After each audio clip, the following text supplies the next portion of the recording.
Chapter 2. History of Educational Reform Prior to 1844. We now approach the study of the educational reform carried on among the Protestant denominations in connection with the first angel's message prior to 1844. The following statement shows that there was need of a reform in education at that time. Quote, "When the truth for these last days came to the world in the proclamation of the first, second, and third angels' messages, we were shown that in the education of our children a different order of things must be brought in." Close quote. Testimonies for the Church, Volume 6, page 126. It is impossible in the limit of time to study in detail all the experiences of the group of more than 60 schools advocating reform in education before 1844.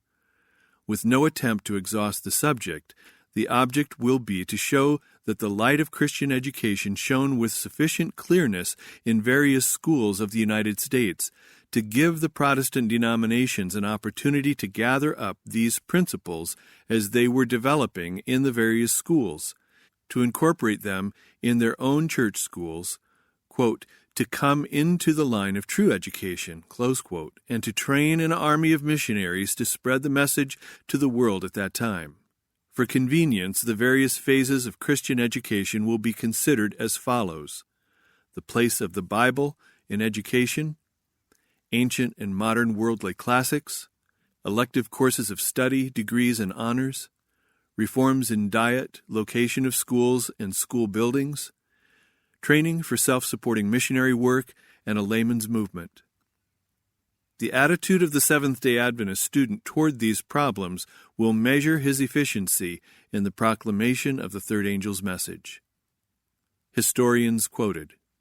The history of the educational reform movement prior to 1844, from which we quote, has been written in most part by men not in sympathy with the reforms made at that time. Many of these schools, after relinquishing their reforms, developed the popular system of education. The educators connected with these schools in their later history are no more proud of that period which covers these reform experiences than is the man who has once known Christ and has followed him in simplicity and has later gone to the world.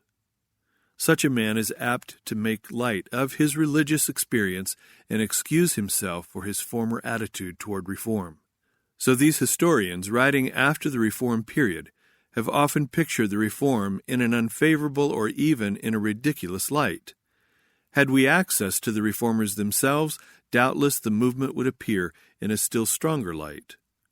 Enough is given, even by the enemies of the movement, to satisfy the reader that the Spirit of God did stir the hearts of educational and church leaders on these great reforms, and under its guidance they attempted to practice them.